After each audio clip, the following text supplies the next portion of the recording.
Hello folks, welcome to your somewhat delayed second lecture for HI 237 this week. This is War of Kings, England and the Vikings Second Wave.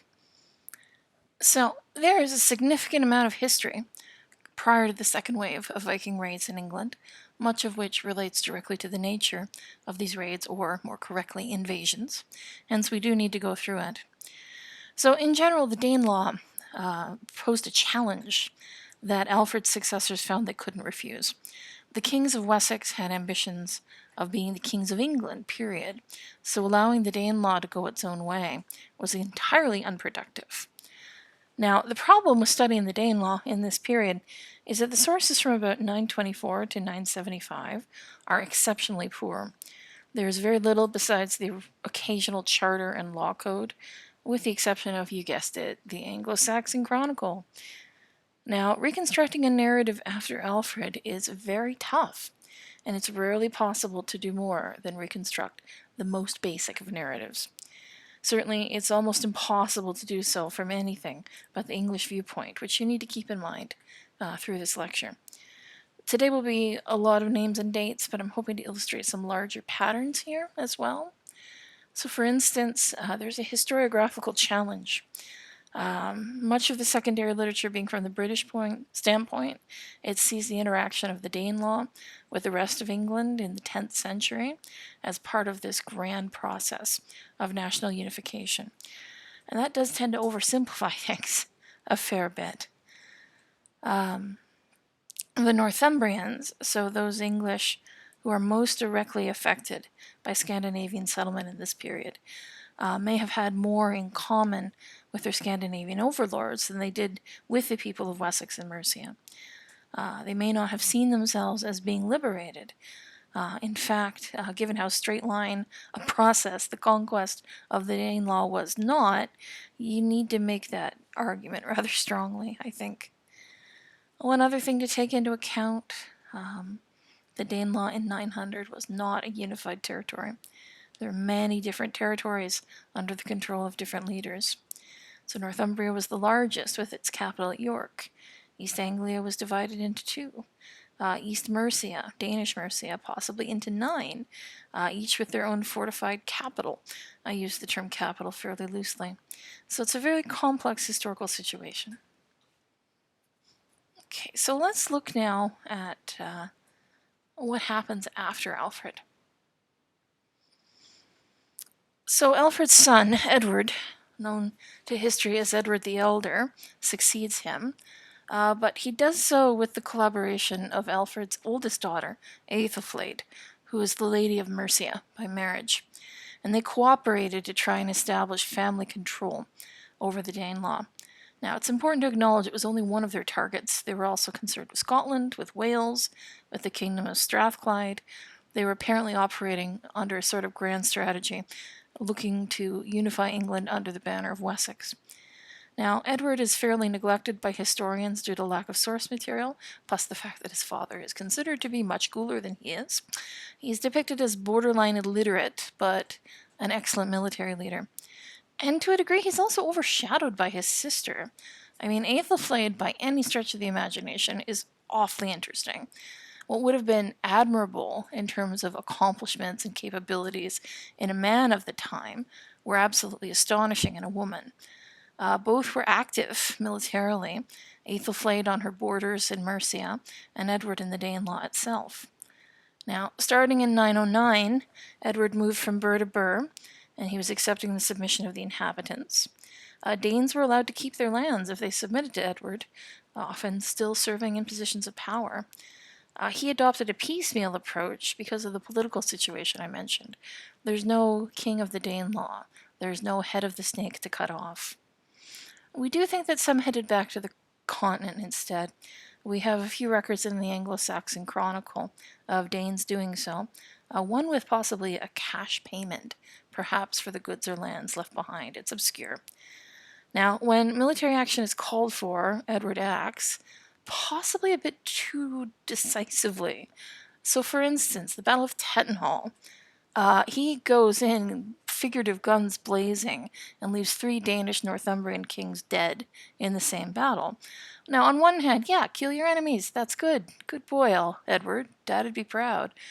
Well, no, Dad might not be proud, because by killing all 3 of them, he leaves this vacuum of power in Northumbria. And that's going to leave the door open for more incomers from Scandinavia a little bit later.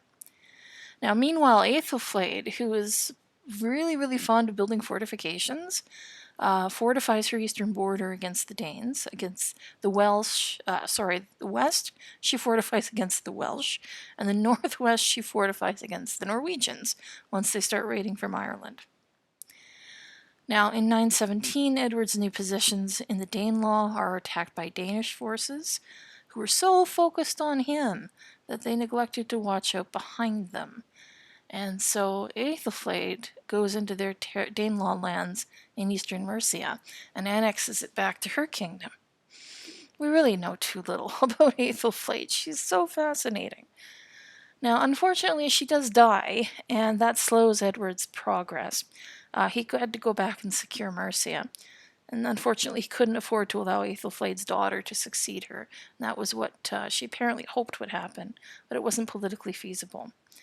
Now, the fact that Aethelflaed had held the frontiers in the south had allowed Edward to think outside the box and take bigger risks. So without her, he was constrained.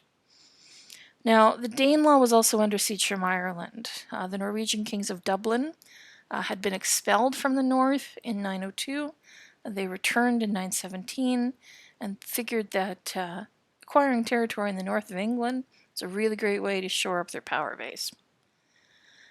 So at the Battle of Corbridge in 918, Ragnald of Dublin entered Northumbria and won this battle by defeating Northumbrian English and Scottish troops. And he goes on shortly thereafter to capture York. So we have a new axis, you might say, Dublin and York. This is very important for these Norwegian kings. Trade between the two grows enormously, and York was redeveloped along Norwegian lines, building on what the Danes had already done. Now, Ragnald himself was almost certainly not a Christian. There's no sign of a general reversion to paganism, but we do have indications of coexistence between Norse and Christian religious practices. So if you look at coins from his reign and from later reigns of the kings of York, there are symbols that could be either Thor's hammer or a cross. There are also coins that have Thor's hammer very distinctly, but under the name of St. Peter. So there is some cultural mixing going on here. Now, despite all of this, Edward persisted. And by 920, he has the submission of Scottish and Welsh kings, as well as from the Northumbrians. But it's personal submission to Edward himself. It's an acceptance of his lordship and protection, not a surrender of their independence. It may have just been like a temporary acknowledgement that, okay, they don't have the manpower to oppose him right now. All right, now here's where, unfortunately, we get the murkiest possible history. So this is not going to flow together very well. I'm going to warn you in advance. I once tried to reconstruct the narrative fully, and it just is impossible to follow. So Athelstan succeeds his father, Edward, and he is the one that we can attribute with actually becoming King of England. Now, all we really have for sources is the Anglo-Saxon Chronicle. We know that it tells us he tried to start exerting influence in York via marriage, but the king he marries his sister to dies almost immediately. You know, drat, that's hardly fair. In 927, we see a treaty between Athelstan and the King of Scotland and the King of Strathclyde.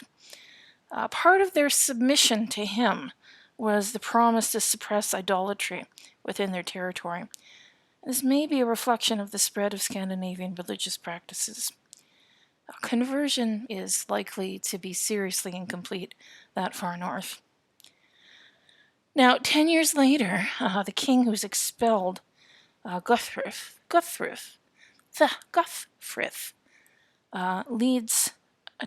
has his son lead an army back to England and attack, along with Scottish and Strathclyde forces, Athelstan himself at Brunanburh. Now, this is a very famous battle. It's actually commemorated by a poem in the Anglo-Saxon Chronicle, and Athelstan wins. Now, he does a lot of taking of territory, bringing it under English control. England takes the shape that it does largely because of his work. So even though we can't really trace it step by step, we know what the map looks like after him versus what it looked like before him. Now, Athelstan is succeeded by his brother Edmund, who doesn't fare well against the Dubliners at first, but eventually starts to retake chunks of the northern Danelaw. And there's actually a poem that survives in the sources. It's called The Redemption of the Five Boroughs, where he paints himself as a liberator. He may actually have just settled with the Dubliners. So we know, for instance, he served as a sponsor at the baptism of one of their kings, Olaf. Now, in 946, he's actually assassinated. This is a strange story. Apparently, he spotted a man during a feast that he happened to know was an exiled thief. He attacked him, and the thief killed him in self-defense, except, he just killed the king, so he himself is killed on the spot by the king's men. He's certainly one of the odder royal deaths of this period. So the succession is problematic because his children are way too young. So, the folk of Wessex, they don't go for child kings. It goes to the brother next, if that's the case. The West Saxon kings really had a problem with primogeniture. It never seemed to work out for them, and, they're under such constant pressure that child kings are just like flat out no. Edred, the brother, is accepted as king in Northumbria as well. He does still continue fighting with the Vikings and attempting to settle. There is a King Erik in York for a time, who may or may not be Erik Bloodaxe of the sagas. The history is nearly impossible to piece together, and after about 2 weeks of research, when I first put this lecture together, the first version of this lecture, I concluded that we don't really know for sure. It's a good possibility he's Erik Bloodaxe, but can we say that with 100% certainty? Of course not. We know that King Erik, whoever he was expelled around 954. But we know that, just looking at, for instance, Edred's will, he was still deeply concerned about what the Scandinavians were going to do to England.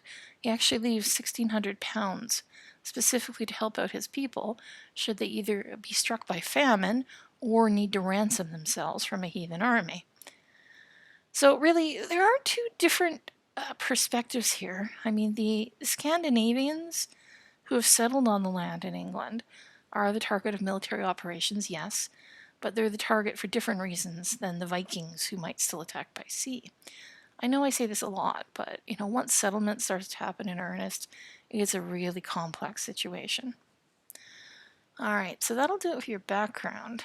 Let's actually move on and start talking about the second wave itself. Okay, in 975, King Edgar dies. He had been an excellent and much-loved king. His reign was looked back on as a golden age.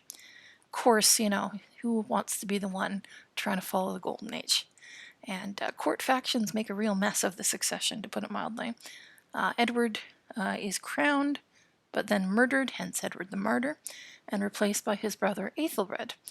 Now, Aethelred is known to history as the Unready, and this comes from a nickname he had during his life, Aethelred Unriad.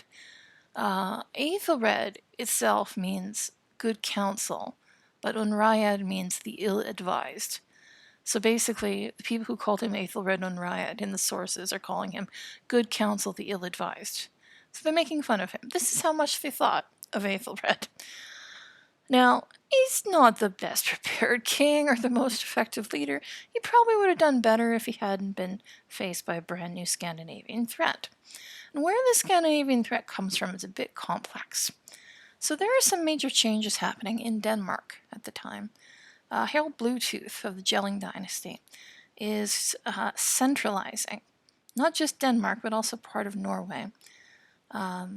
We don't have really good sources on this. There are some runestones, also some German chroniclers who are a bit biased because, Harald's not really the best of neighbors. Harald seems to have paid very close attention to military issues. He probably reconstructed or extended the Danewerk, which is a earthwork defense on the southern frontier. We know that he had fortified camps, so there's some type of consolidation of military power going on by this family.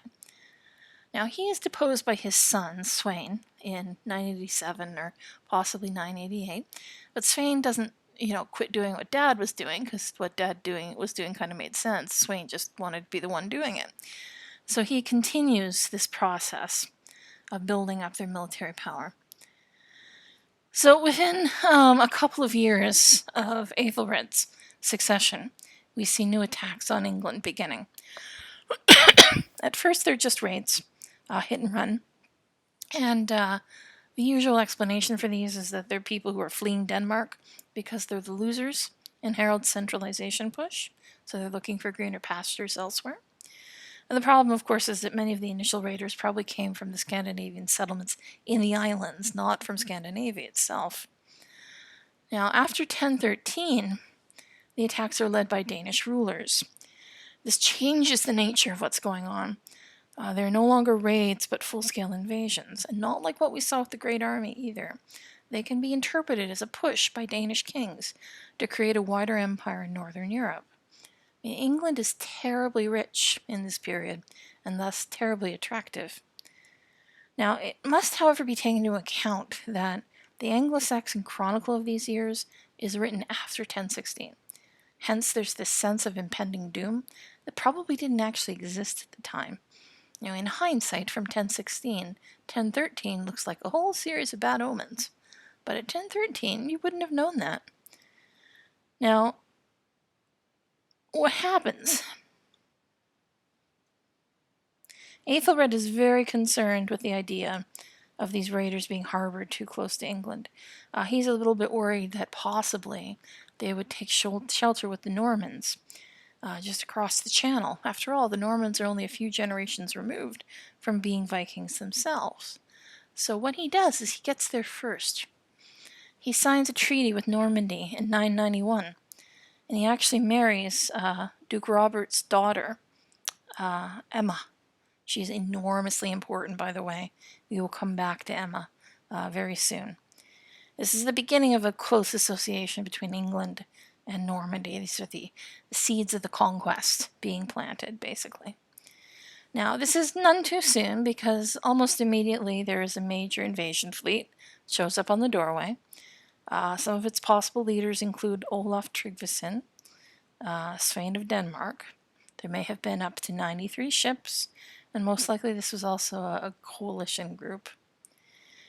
In the same year, we have an even more famous battle than Brunanburh, the Battle of Malden. There's a great poem written about it. The ealdorman who dies, Bertnoff, is one of the great famous figures from King Edgar's reign. So, this is a terrifying thing to the English that they would lose Bertnoff. Now, the poem itself is fragmentary, missing pieces. Really, the other thing is that it's not an eyewitness account, so we can't take it 100% seriously. Now, in 994, we see Olaf and Svein lead their fleet against London. Aethelred essentially capitulated. The Vikings were quartered at Southampton, and they were sponsored by the people of Wessex. In a way, this is like turning back the tide to the time of the Great Army. Now, it's Aethelred's willingness to pay that puts him at risk, that makes him infamous. England's wealth and the ability to collect it is really unique in Western Europe at this time, and that's what makes it a target. By choosing to buy them off, he's giving in to terrorist demands, right? It's a blow to morale. The problem for the king is with his lands and most of his activities likely confined to Wessex, resources that he could use to buy help in the north and east were very limited. These areas still had a great deal of Danish influence, both culturally and politically. I don't want to say they were all separatist, because they're not, but most of them, I would say, were at least semi-separatist. So, of course, this isn't going anywhere good. In fact, it goes somewhere very, very bad. In 1002, Ethelred orders that all the Danish men who were in England were to be killed because they were supposedly plotting his overthrow.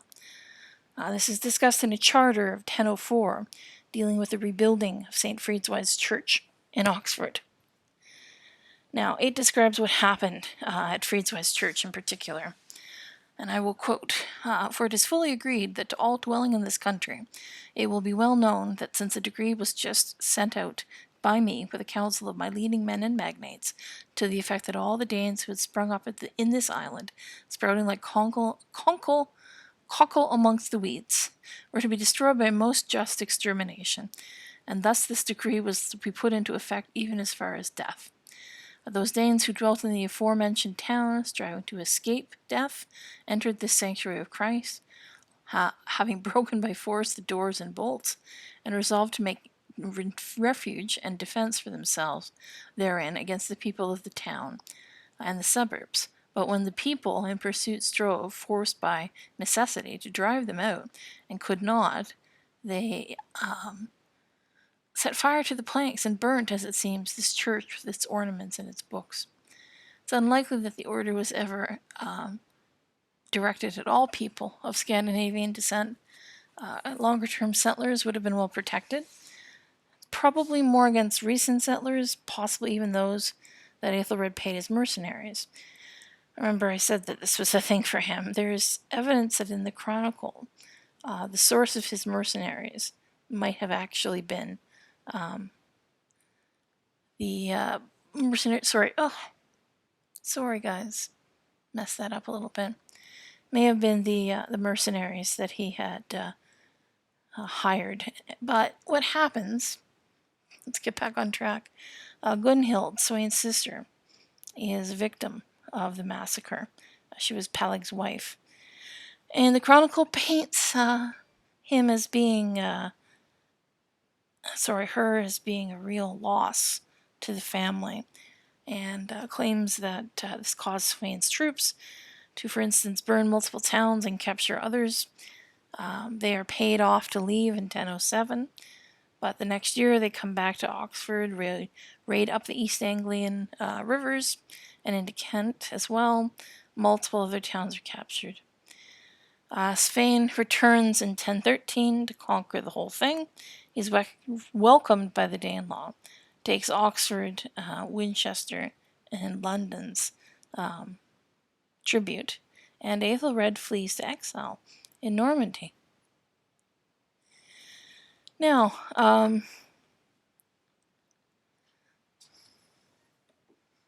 what happens is that Ethelred returns, and he fields an army against the young Knut, who flees. He flees not because he's afraid of Ethelred, but because matters back in the Denmark area require his attention. I mean, that's the patrimony. England is just an overseas project that you might give your son in order to keep him busy while you're away.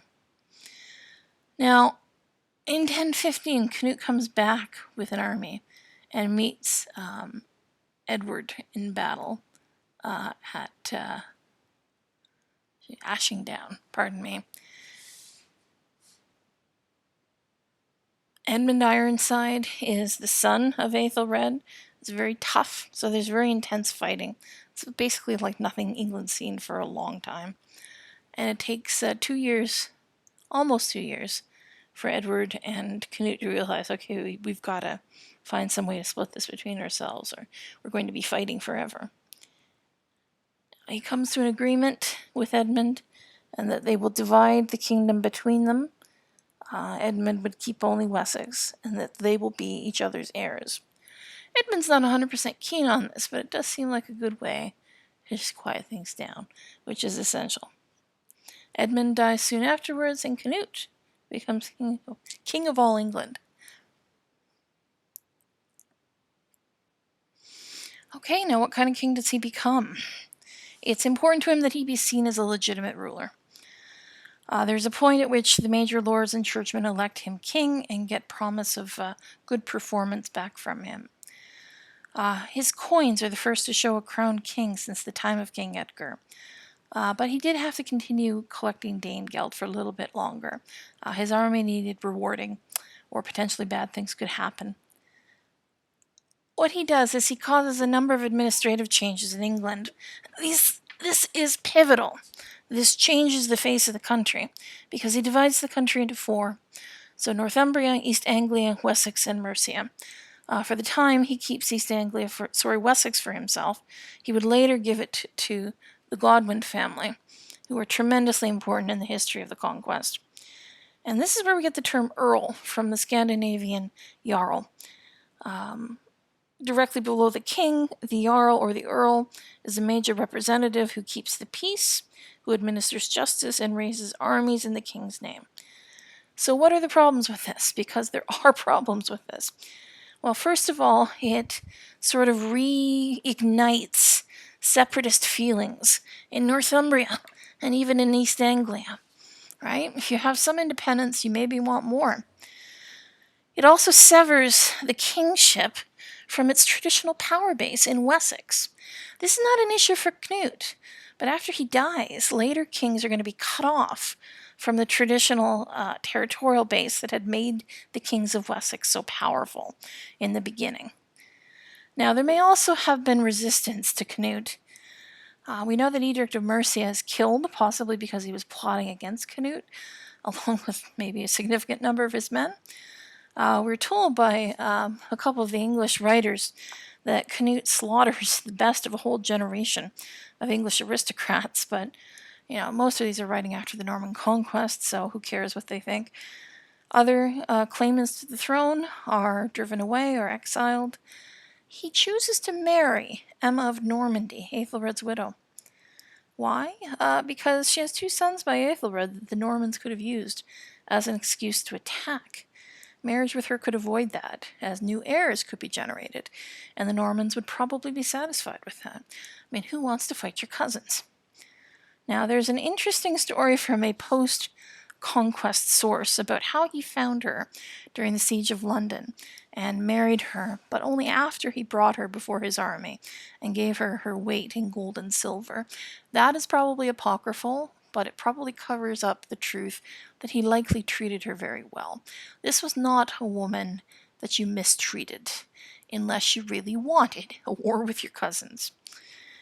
Now, interesting note, he already had a wife, Ælfgifu of Northampton, who was a noblewoman from the north of England that he probably attached to himself to shore up support there. He does not put her aside when he marries Emma. It's possible that the earlier marriage was less formal, but effectively what this means is that he has a queen for the north, because Ælfgifu and her children will be very important in the management of his northern territories, and a queen for the south. The church didn't really protest, as far as we know, about the bigamy because he was so generous to it. Another interesting note, his marriage with Emma wasn't the only element of the marriage alliance. He also married his sister to Richard's successor, Robert. And part of the deal was apparently that a son of hers would follow him on the throne. And that, we're told, was Emma's stipulation. It's a very interesting and powerful woman, this one.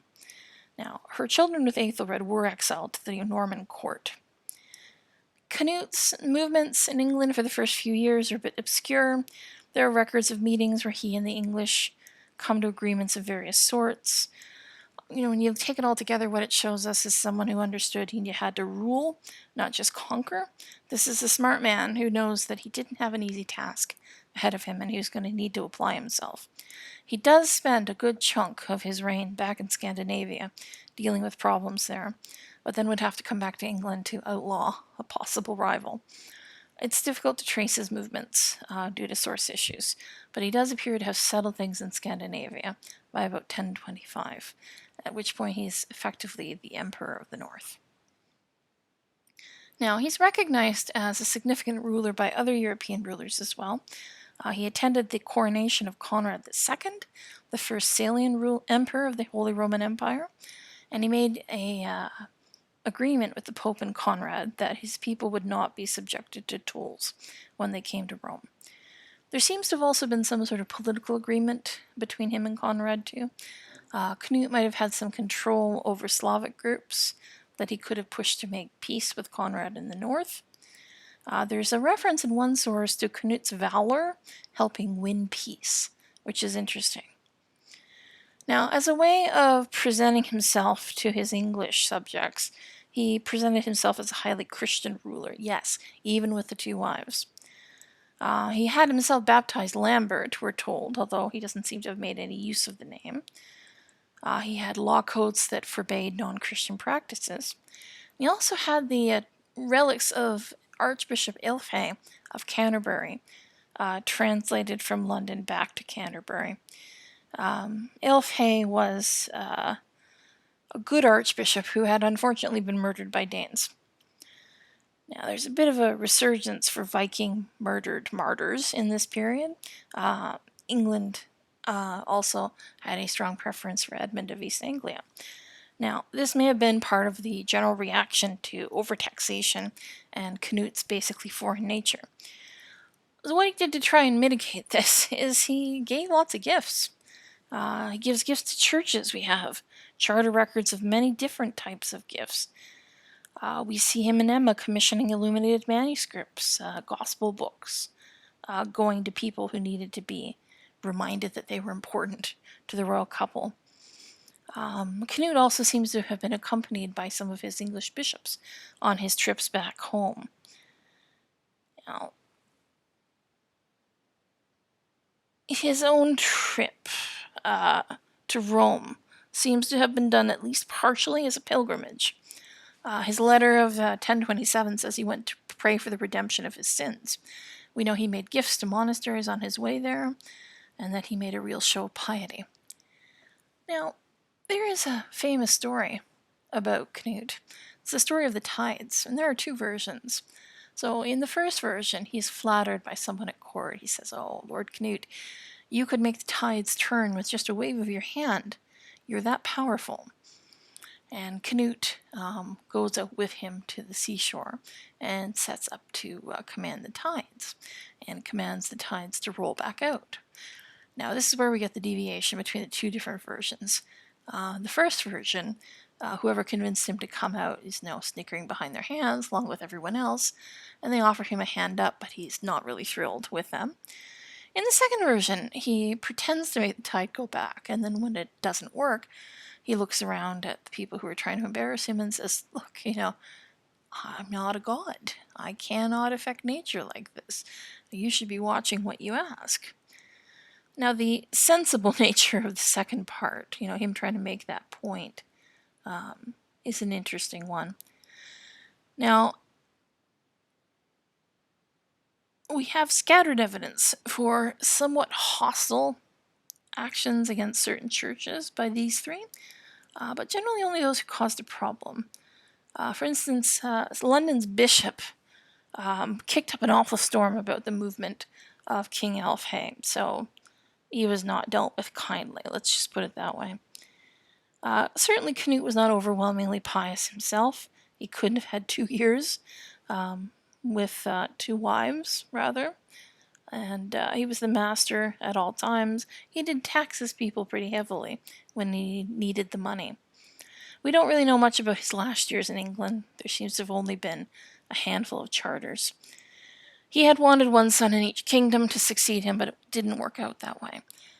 Because the problem is really that his kingdom, his empire, is a personal domain. It has no common institutions. It's all held together with his personal power. Now, that being said, Knut does create a new claim to the English throne that both Normandy and Denmark kept in mind going forward.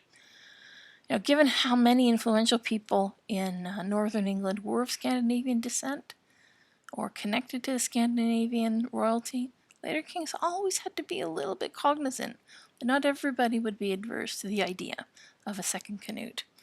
So that is why, for instance, William of Normandy, during the conquest, will carry out the harrying of the north.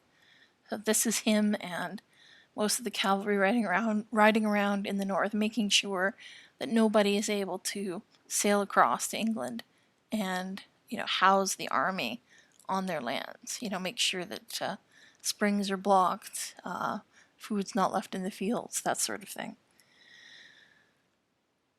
What's called the harrying of the north, and it's a scorched earth policy. that happens during the conquest. This is also inspired, of course, by the Battle at Stamford Bridge, but we will get to that in due time. Okay, guys, thanks very much, and I will talk to you later.